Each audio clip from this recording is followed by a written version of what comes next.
Selamat siang. Terima kasih karena sudah meluangkan waktu untuk mengikuti presentasi saya tentang budaya positif. Materi yang akan saya bawa hari ini tentang budaya positif dan penerapan segitiga restitusi. Oke, teman-teman, apa itu budaya positif? Budaya positif merupakan perwujudan dari nilai-nilai atau keyakinan universal yang diterapkan di sekolah. Budaya positif di sekolah yaitu nilai-nilai, keyakinan-keyakinan, dan kebiasaan-kebiasaan di sekolah yang berpihak pada murid yang diterapkan di sekolah untuk menjadikan murid pribadi yang kritis, penuh hormat, dan bertanggung jawab. Budaya positif diawali dengan perubahan paradigma tentang teori kontrol. Selama ini mungkin kita sebagai guru merasa berkewajiban mengontrol perilaku siswa agar mereka memiliki perilaku yang sesuai dengan gurunya. Disiplin positif ini bertujuan untuk guru bekerja sama dengan murid dan tidak melawan mereka. Penekanannya di sini yaitu guru membangun kekuatan peserta didik daripada mengkritik kelemahan mereka dan menggunakan penguatan positif untuk mempromosikan perilaku yang baik. Nah, teman-teman, sebelum kita melakukan budaya positif di sekolah, kita juga perlu melihat motivasi perilaku setiap manusia. Yang pertama itu perilaku untuk menghindari ketidaknyamanan atau hukuman.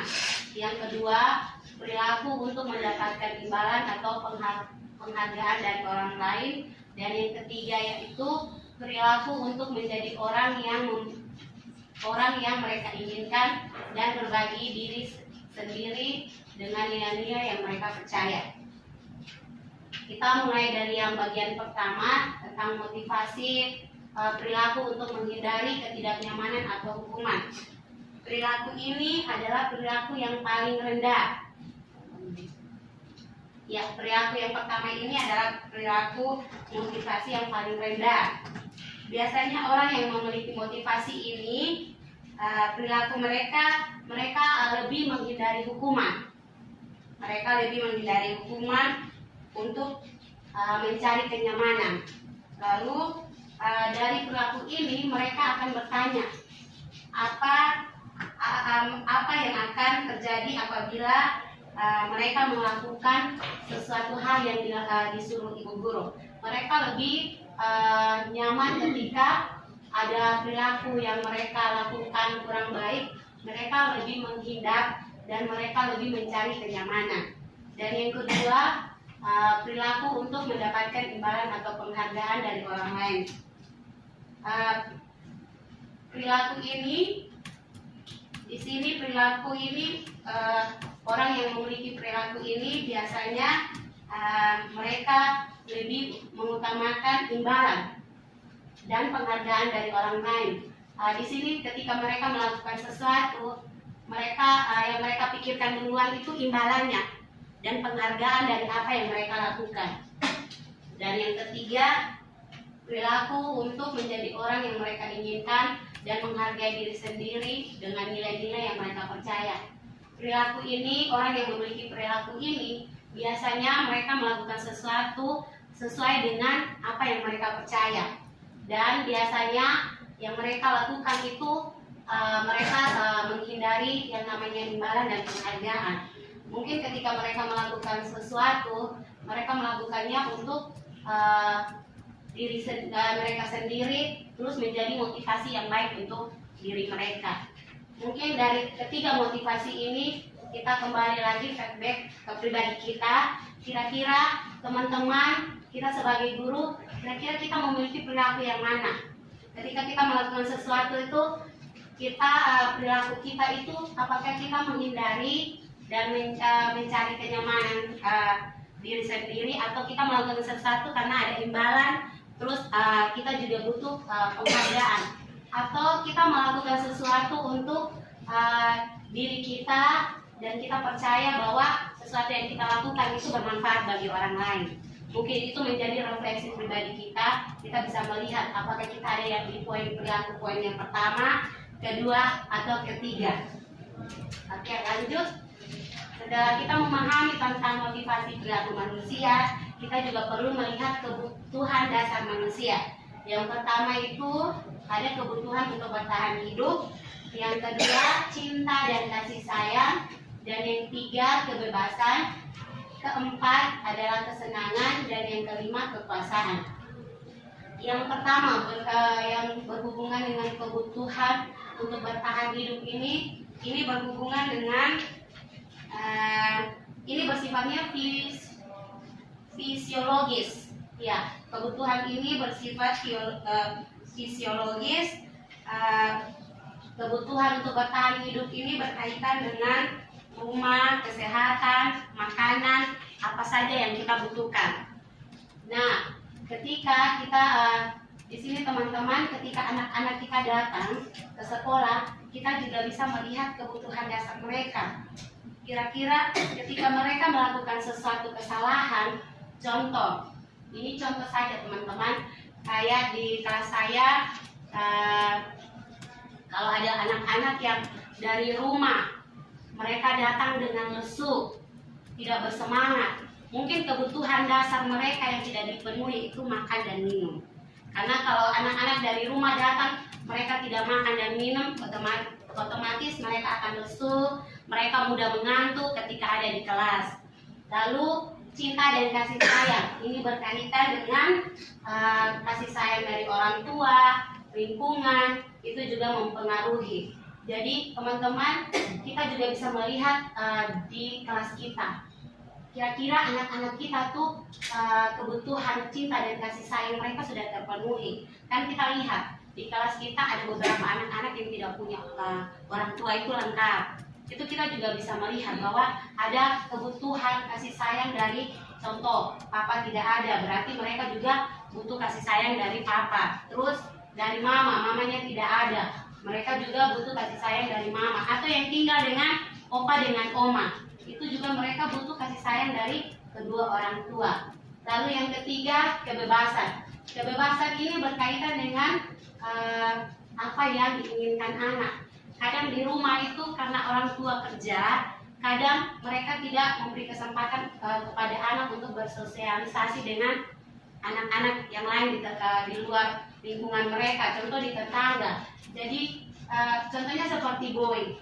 Boy itu mungkin di rumah, dari cerita-cerita teman-teman, bahwa dia di rumah itu kadang fokus dengan apa yang sudah diberikan orang tua, sehingga ketika ada di sekolah untuk bersosialisasinya kurang. Dan yang keempat itu kesenangan. Ini juga berkaitan dengan apa yang mereka senangi, apa yang mereka sukai. Dan yang ketiga, yang terakhir itu kekuasaan. Kekuasaan di sini itu berkaitan dengan mereka bisa menguasai diri mereka atau tidak ketika mereka ada di lingkungan kelas atau di lingkungan sekolah. Ada anak-anak yang dalam penguasaan dirinya kurang, kadang dia tidak bisa mengontrol emosinya. Biasanya anak yang memiliki penguasaan diri itu biasanya dia lebih nanti di ujung-ujungnya itu kedepannya dia akan bisa menjadi seorang pemimpin. Kalau penguasaan dirinya itu baik, dia bisa jadi pemimpin, bisa cari contoh yang baik untuk orang-orang yang ada di sekitarnya. Oke, teman-teman, dari 2 poin tadi yang kita sudah belajar tentang perilaku manusia, dan yang kedua kebutuhan dasar manusia. Sebagai guru pun kita harus tahu posisi kontrol kita. Posisi kontrol di sini ketika anak-anak kita membuat kesalahan di kelas, kita ada di posisi kontrol yang mana? Di sini posisi kontrol yang pertama yaitu penghukum. Penghukum di sini seorang penghukum bisa menggunakan hukum fisik atau maupun verbal. Nah, teman-teman, mungkin di sini juga kita berefleksi kembali. Kira-kira posisi kontrol kita sebagai guru ketika anak-anak membuat kesalahan atau mereka melanggar apa yang sudah kita sepakati di kelas.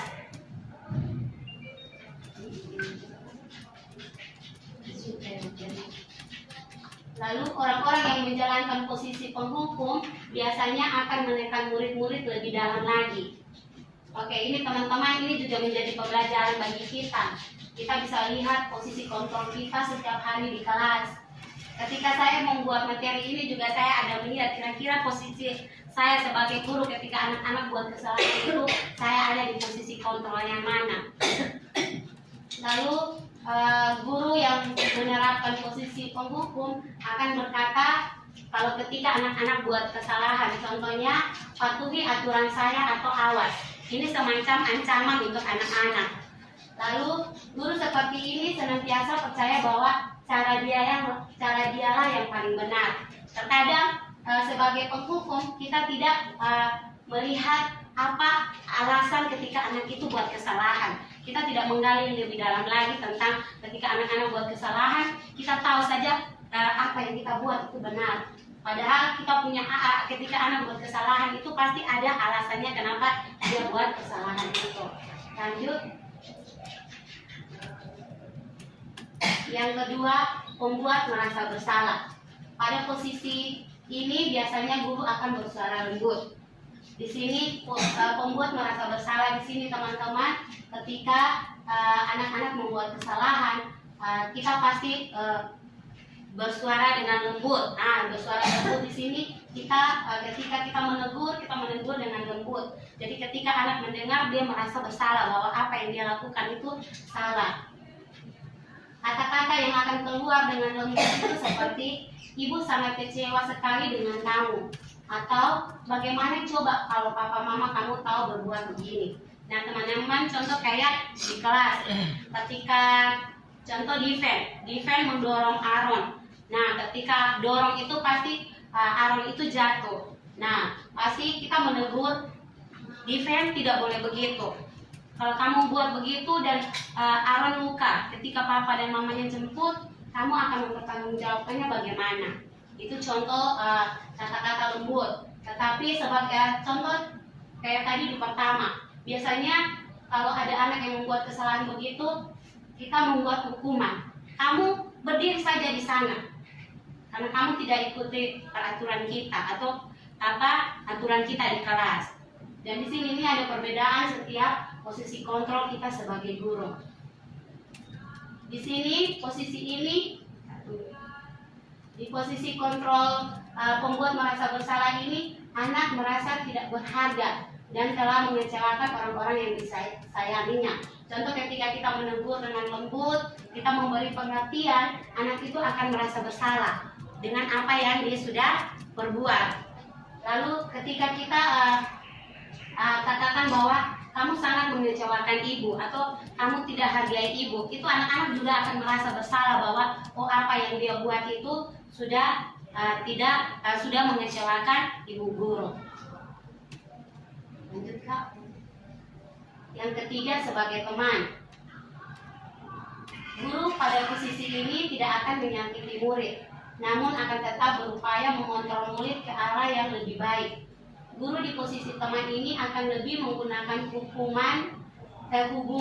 hubungan baiknya dengan humor. Mereka akan berkata, ayo bantulah diri ibu ya. Nah teman-teman, di sini kontrol guru sebagai teman ini lebih sebagai hubungan antara teman.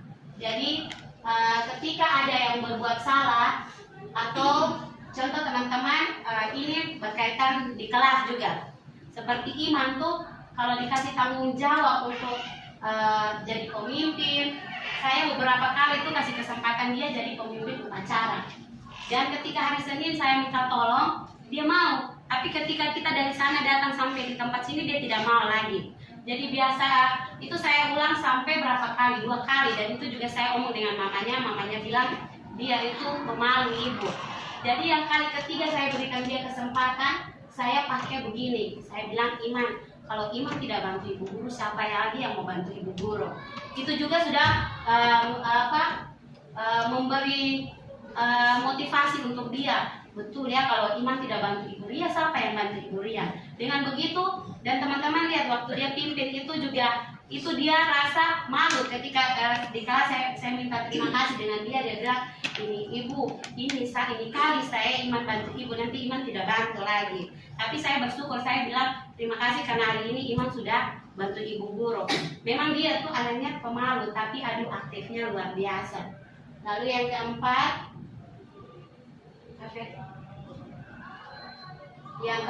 sebagai pemantau. Posisi kontrol sebagai pemantau ini berarti kita mengawasi. Pada saat kita mengawasi, kita bertanggung jawab atas perilaku orang-orang yang kita awasi. Di sini sebagai pemantau ini kita bertanggung jawab untuk mengawasi anak-anak kita.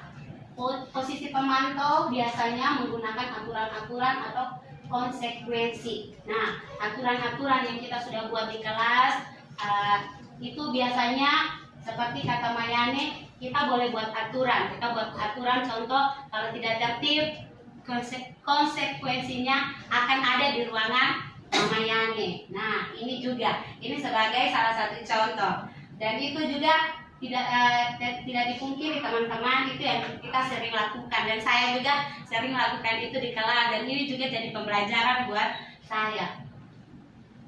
Biasanya pertanyaan yang diajukan seorang pemantau itu, apa peraturan yang sudah kita buat? Nah, kadang kita ketika anak-anak buat kesalahan, apalagi tidak tertib, atau di awal kita sudah buat kesepakatan kelas, ketika mereka tidak tertib, kita tanya, contoh, Aaron, tadi kesepakatan kelas bagaimana? Duduk dengan tertib. Kalau tidak tertib, ke ruangan Mama Yani. Itu konsekuensinya dia. Terakhirnya itu ke ruangan Mama Yani. Lanjut, Kak. Dan yang kelima, posisi manajer. Posisi manajer di sini adalah posisi di mana guru berbuat sesuatu bersama murid, mempersilahkan murid mempertanggungjawabkan perilakunya, mendukung murid agar dapat menemukan solusi atas permasalahannya sendiri. Nah, teman-teman, posisi manajer di sini, ketika guru anak berbuat kesalahan itu, kita mempersilahkan murid mempertanggungjawabkan kesalahannya. Di sini itu contohnya ketika di kelas kita ada anak yang berbuat salah, kita tanya ke anaknya, kira-kira dia tahu tidak tentang aturan yang kita sudah buat. Contoh seperti tadi, duduk di karpet dengan tertib. Nah, ketika dia tidak tertib, kita tanya dulu, ada kesepakatan kita di kelas tadi apa? Duduk dengan tertib di karpet. Nah, dengan duduk tertib di karpet, kita memberi kesempatan kepada murid mempertanggungjawabkan perilakunya. Nah, kalau sudah duduk dengan tertib di karpet, apa yang kamu lakukan? Pasti dengan sendirinya dia akan duduk dengan tertib. Atau kita bisa mengarahkan lagi. Coba kamu lihat teman-teman yang ada di sebelah samping kiri kanan kamu. Apakah mereka seperti kamu? Dengan sendirinya dia akan tergerak untuk duduk dengan tertib. Di posisi ini, kita sebagai manajer mengajak murid untuk menganalisis kebutuhan dirinya maupun kebutuhan orang lain. Nah, ketika tadi kita sudah belajar tentang kebutuhan manusia itu, yang pertama apa tadi? Kebutuhan bertahan hidup. Yang kedua, cinta dan kasih sayang. Yang ketiga, kesenangan, kebebasan. Dan yang terakhir, penguasaan. Oke, teman-teman, ketika kita mencari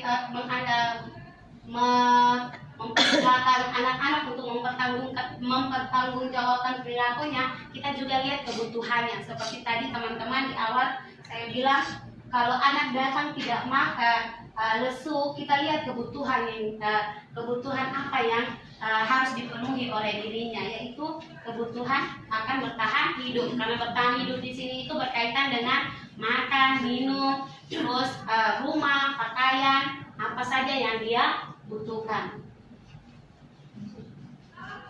Sebagai posisi manajer di sini, penekanannya bukan pada kemampuan guru membuat konsekuensi, namun pada bagaimana guru berkolaborasi atau bekerja sama dengan murid untuk memperbaiki kesalahan yang ada.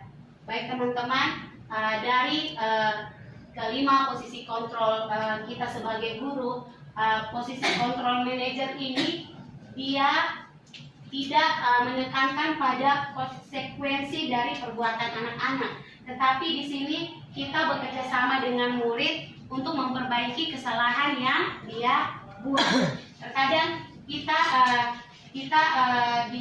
ketika anak-anak melakukan kesalahan, di ujung-ujungnya itu ada konsekuensi. Tetapi sebagai posisi manajer di sini dia tidak melihat konsekuensinya, tapi mau melihat bagaimana itu anak memperbaiki kesalahan yang sudah dia buat. Seorang manajer biasanya akan berkata, apa rencana kamu untuk memperbaiki hal ini? Contoh ketika ada teman yang saling dorong. Contoh tadi seperti contohnya Iman sama Aaron. Ketika Iman mendorong Aaron dan Aaronnya terluka. Nah, ketika Aaron sudah terluka, untuk memperbaiki sikap dari Iman ini, kita sebagai posisi manajer, kita akan tanya kepada Iman, apa yang akan kamu perbaiki dari hal yang sudah kamu lakukan? Pasti otomatis dia akan minta maaf. Pertamanya pasti Iman akan minta maaf. Dan yang kedua, Iman tidak akan melakukan hal seperti ini lagi. Ya teman-teman, ini adalah 5 posisi kontrol kita sebagai guru. Kira-kira sebelum saya lanjut, teman-teman, kira-kira dari 5 posisi kontrol ini kita ada di posisi yang mana ketika kita berhadapan dengan anak-anak di kelas?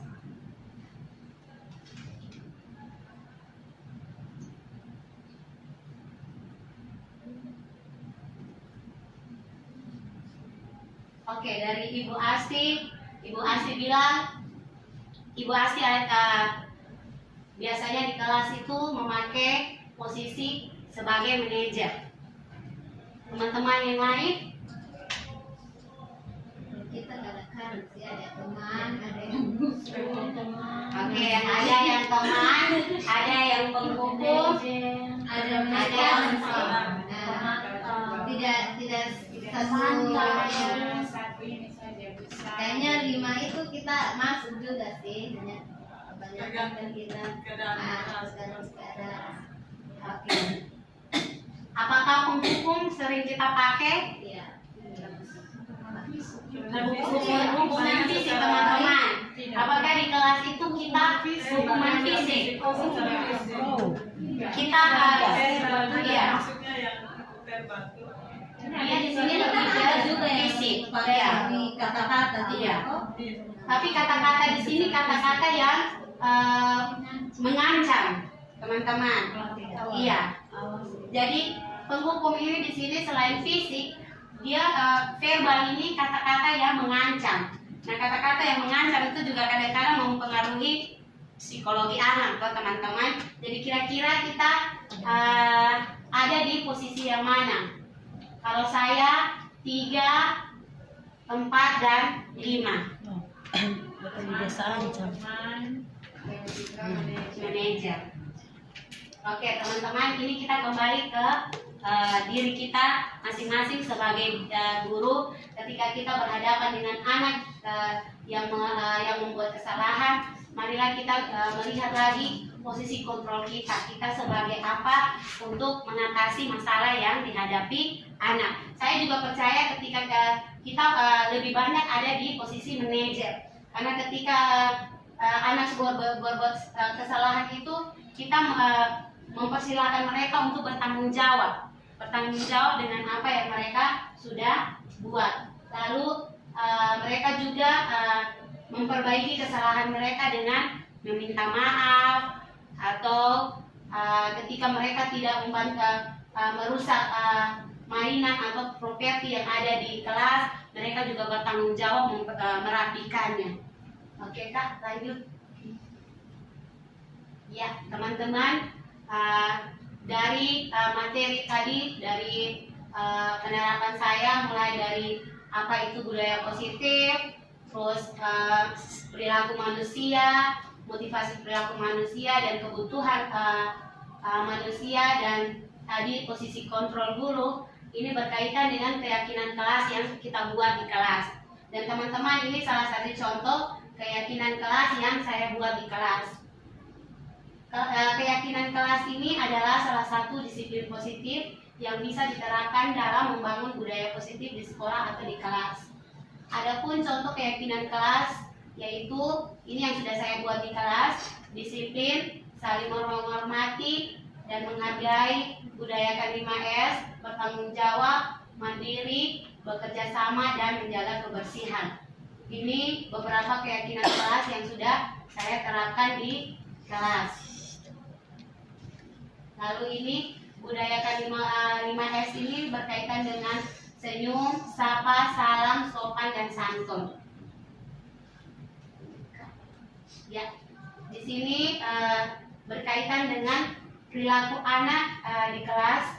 Ketika mereka membuat kesalahan itu, saya mau mengajak teman-teman bagaimana ketika kita menyelesaikan permasalahan yang dilakukan anak, kita menggunakan segitiga restitusi. Tetapi sebelum saya mengarahkan teman-teman untuk melihat apa itu segitiga restitusi, kita lihat dulu apa yang dimaksud dengan restitusi itu. Restitusi adalah proses menciptakan kondisi bagi murid untuk memperbaiki kesalahan mereka, sehingga mereka bisa kembali pada kelompok mereka dengan karakter yang kuat. Restitusi bukan untuk menebus kesalahan, melainkan sebuah tawaran dan bukan paksaan. Restitusi membantu murid menjadi lebih memiliki tujuan, disiplin positif, dan memulihkan dirinya setelah berbuat kesalahan. Lanjut, Kak. Oke, teman-teman, ketika kita membantu murid untuk memperbaiki kesalahannya, inilah kita bisa memakai penerapan segitiga restitusi. Segitiga restitusi di sini ada 3 tahap. Tahap yang pertama itu menstabilkan identitas, yang kedua validasi tindakan yang salah, dan yang ketiga menanyakan keyakinan. Menstabilkan identitas di sini kita menanyakan ke anak apa yang sudah mereka buat. Contoh ketika ada yang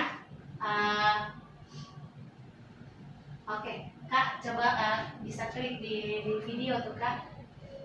Untuk teman-teman, saya tampilkan video dulu. Saya jelaskan. Oke, ini kasusnya. Ini salah satu contoh kasus yang saya buat di kelas. Ya, kasusnya Diven adalah anak yang sangat aktif dan suka usil.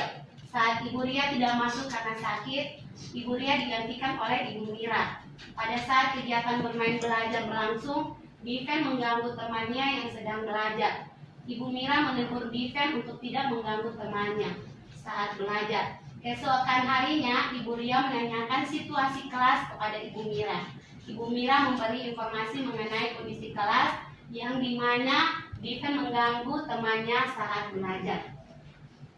Kita motivasi kepada anak. Itu seperti tadi Diven mengganggu A saat belajar. Kita juga katakan kepada anak tersebut bahwa kita juga pernah melakukan hal seperti itu, dan kita mengajak anak untuk menyelesaikannya bersama-sama. Kita tidak membiarkan anak untuk menyelesaikan masalahnya sendiri, tetapi kita bekerja sama dengan anak untuk menyelesaikan masalah yang sudah diperbuatnya. Lalu kita juga yang kedua, validasi tindakan yang salah. Kita mengajak anak untuk melihat lagi kesalahan yang sudah dia buat itu benar atau tidak. Terus kita juga mengajak dia melihat lagi kesepakatan yang kita sudah buat bersama di kelas. Nah, ketika dia sudah mengetahui tentang kesepakatan yang sudah kita buat, dan ternyata dia melanggar salah satu kesepakatan itu, berarti kita membantu dia untuk memperbaiki kesalahan yang sudah dia buat. Dan yang ketiga, kita menanyakan keyakinan. Menanyakan keyakinan di sini, apa yang akan dia perbuat, apa yang akan dia perbaiki dari kesalahan yang sudah dia perbuat. Contoh tadi dari Diven itu, hal yang ingin dia perbaiki itu adalah dia mau duduk dengan tertib saat belajar, tidak mau mengganggu teman saat belajar, dan menyelesaikan tugasnya sampai selesai. Nah, teman-teman, ini juga bisa teman-teman pakai di kelas. Saya juga percaya bahwa di kelas juga teman-teman ketika ada anak yang berbuat kesalahan, teman-teman juga sudah bisa mengarahkan anak-anak. Sebenarnya ini sudah kita terapkan di kelas juga teman-teman. Ketika ada anak yang membuat kesalahan, kita tanya dulu ke mereka kesalahan apa yang mereka buat. Dan ketika mereka tahu kesalahan yang mereka buat, pasti kita arahkan mereka lagi. Kira-kira kesalahan yang kamu buat itu sudah sesuai dengan keyakinan di kelas kita, pasti mereka juga akan kasih tahu bahwa oh tidak. Contoh kayak tadi Diven mengganggu teman saat belajar. Ternyata dia tahu bahwa oh kesalahan yang dia buat itu adalah kesalahan. Dan yang berikut kita bantu anak-anak untuk memperbaiki kesalahan yang telah mereka buat. Oke, baik teman-teman, mungkin ini adalah paparan materi saya tentang budaya positif. Mungkin dari teman-teman ada yang ingin bertanya, saya persilakan.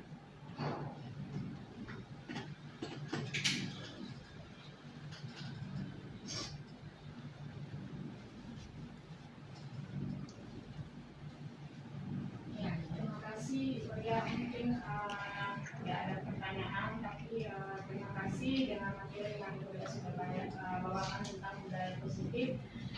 Jadi ini bagus sekali ya, karena dari awal anak-anak masuk itu tidak semua anak-anak itu dari rumah itu dia sudah bawa budaya positif.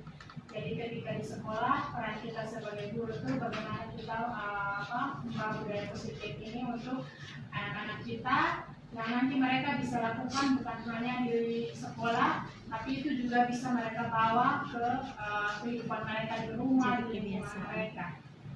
Terima kasih saja dari saya.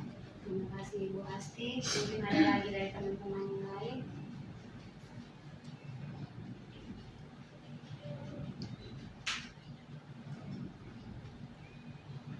Oke, baik teman-teman.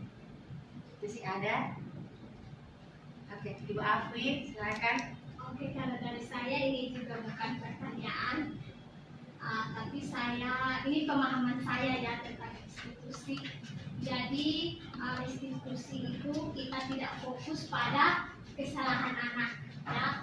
Kita tidak fokus pada kesalahan anak, tapi tujuannya di sini adalah supaya anak menyadari apa yang dia buat.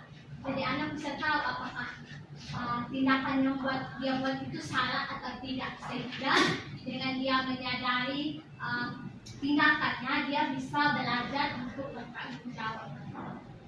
Oke, terima kasih Ibu Afri dan Ibu Asti yang sudah menanggapi materi yang saya bawa.